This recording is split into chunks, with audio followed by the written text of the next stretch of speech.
नमस्कार दोस्तों, स्वागत है आप सभी का आपके अपने YouTube चैनल ड्यूसिटी पे। दोस्तों डेली की तरह यहाँ पे जो है टॉप 20 क्वेश्चन करने वाले हैं जो कि वेरी मोस्ट इम्पोर्टेंट हैं। तो चलिए पहले प्रश्न का जवाब दीजिए। धूपगढ़ चोटी निम्नलिखित राष्ट्रीय उद्यानों में से किसमें स्थित है? निम्नलिखित राष्ट्रीय उद्यानों में से किसमें स्थित है? सतपुड़ा राष्ट्रीय उद्यान, कान्हा राष्ट्रीय उद्यान, बांधवगढ़ राष्ट्रीय उद्यान या माधव राष्ट्रीय उद्यान। तो धूपगढ़ चोटी निम्नलिखित राष्ट्रीय उद्यानों में से किसमें स्थित है? तो सतपुड़ा राष्ट्रीय उद्यान इसका बिल्कुल करेक्ट आंसर होगा। ऑप्शन नंबर ए इसका बिल्कुल सही जवाब है। अगला प्रश्न आपसे पूछा गया है, निम्नलिखित में से कौन से भारतीय राष्ट्रपति लोकसभा अध्यक्ष भी रहे हैं? कौन से राष्ट्रपति हैं जो लोकसभा अध्यक्ष भी रहे हैं? फरुखुद्दीन अली अहमद, डॉक्टर शंकर दयाल वर्मा, डॉक्टर जाकिर हुसैन या नीलम संजीव रेड्डी। तो दिए गए ऑप्शन में से कौन से भारतीय राष्ट्रपति हैं जो लोकसभा के अध्यक्ष भी रहे थे? तो ऑप्शन नंबर डी नीलम संजीव रेड्डी इसका बिल्कुल करेक्ट आंसर होगा। तमरिया जनजात भारत के निम्नलिखित किस राज्य में पाई जाती है? तमरिया जनजात भारत के निम्नलिखित किस राज्य में पाई जाती है? पश्चिम बंगाल, राजस्थान, झारखंड, मध्य प्रदेश। तो दिए गए ऑप्शन में से तमरिया जनजात कहाँ पाई जाती है? तो झारखंड इसका बिल्कुल करेक्ट आंसर होगा। ऑप्शन नंबर सी इसका बिल्कुल करेक्ट आंसर है। अगला प्रश्न आपसे पूछा गया है, निम्नलिखित में से कौन छत्तीसगढ़ में स्थित है? कौन सा राष्ट्रीय उद्यान जो है छत्तीसगढ़ में स्थित है? क्वेश्चन नंबर 4 का जवाब करना है। तो अंशी राष्ट्रीय उद्यान, बेटला राष्ट्रीय उद्यान, इंद्रावती राष्ट्रीय उद्यान। दिए गए ऑप्शन में से कौन जो है छत्तीसगढ़ में स्थित है? तो इंद्रावती राष्ट्रीय उद्यान जो है ये छत्तीसगढ़ में स्थित है। ऑप्शन नंबर सी इसका बिल्कुल करेक्ट आंसर होगा। निम्नलिखित में से कौन सा अभयारण्य सही सुमेलित नहीं है? दिए गए ऑप्शन में से कौन सा इसमें अभयारण्य जो है सही सुमेलित नहीं खाता है? बिहार दिया गया है, इधर जो है स्थान दिया गया है। तो दिए गए ऑप्शन में से सही जवाब करना है। तो समसपुर पक्षी अभयारण्य जो है ये रायबरेली में है। नवाबगंज इलाहाबाद दिया गया है। बखीरा संत कबीर नगर दिया गया है। सांडी जो है ये हरदोई दिया गया है। तो नवाबगंज पक्षी बिहार जो है ये इलाहाबाद में स्थित नहीं है, जबकि ये जो है आपके लखनऊ में स्थित है। तो ऑप्शन नंबर बी इसका बिल्कुल करेक्ट आंसर हो जाएगा। प्रश्न आपसे पूछा गया है, निम्नलिखित में से किस राज्य की जनसंख्या सर्वाधिक है? किस राज्य की जनसंख्या सर्वाधिक है? महाराष्ट्र, बिहार, गुजरात, उत्तर प्रदेश। दिए गए ऑप्शन में से किस राज्य की जनसंख्या सर्वाधिक है? तो option number D Uttar Pradesh की जो है राज्य की जो है सर्वाधिक जनसंख्या है। तो ऑप्शन नंबर डी इसका बिल्कुल करेक्ट आंसर होगा। अगला प्रश्न आपसे पूछा गया है, सेबी अधिनियम पारित हुआ था। सेबी अधिनियम कब पारित हुआ था? 1956 में, 1962 में, 1992 में या 2013 में? तो ऑप्शन नंबर सी 1992 में जो है सेबी अधिनियम पारित हुआ था। तो ऑप्शन नंबर सी इसका बिल्कुल करेक्ट आंसर होगा। अगला प्रश्न आपसे पूछा गया है, निम्नलिखित में से कौन भारतीय संविधान के अंतर्गत सही सुमेलित नहीं है? कौन भारतीय संविधान के अंतर्गत सही सुमेलित नहीं है?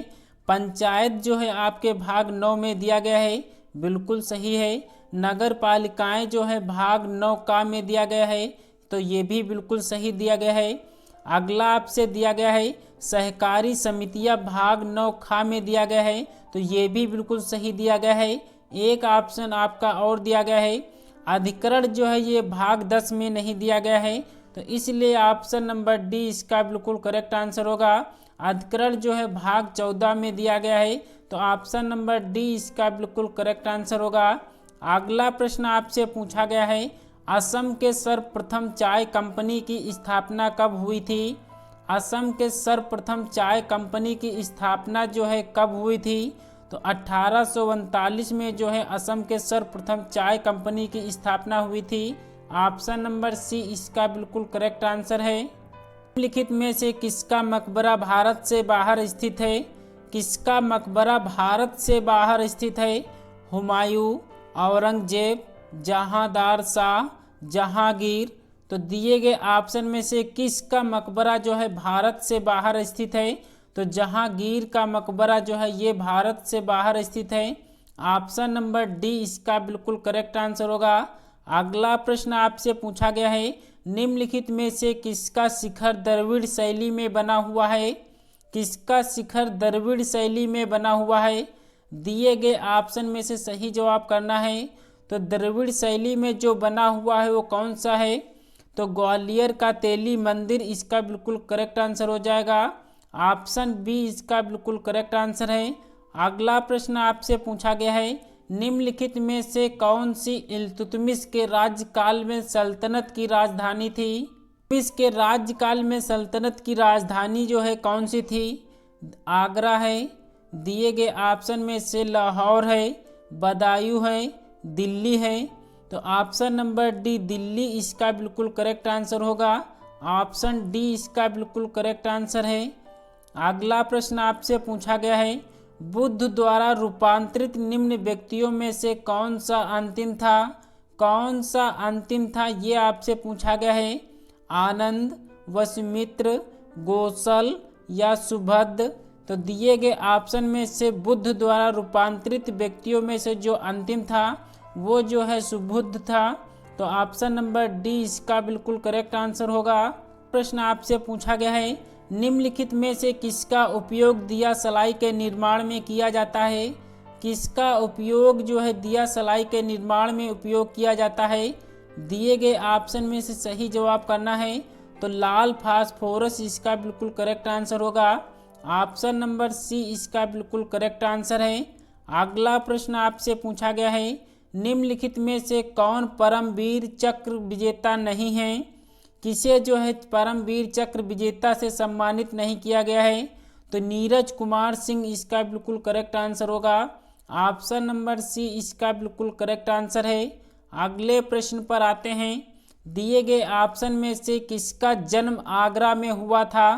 किसका जन्म आगरा में हुआ था?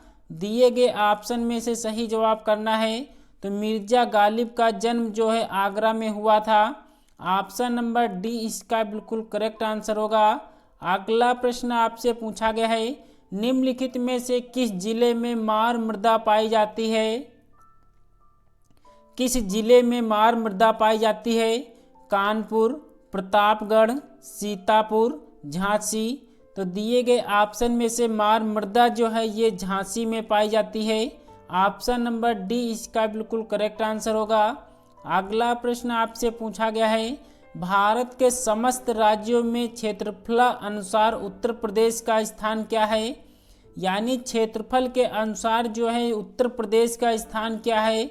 तो दिए गए राज्यों में से कौन सा क्षेत्रफल के अनुसार उत्तर प्रदेश का स्थान जो है वो चौथा स्थान है। ऑप्शन नंबर डी इसका बिल्कुल करेक्ट आंसर है। प्रश्न आपसे पूछा गया है, निम्नलिखित में से कौन जैविक संसाधन नहीं है? कौन जैविक संसाधन नहीं है?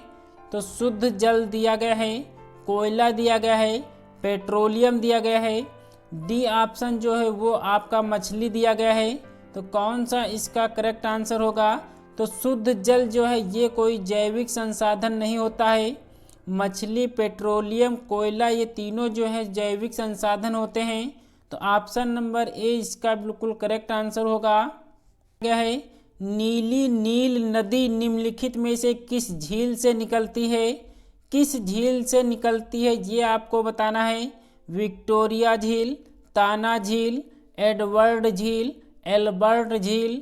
तो नीली नील यानी ब्लू नील नाइल जो नदी है वो जो है किस झील से निकलती है?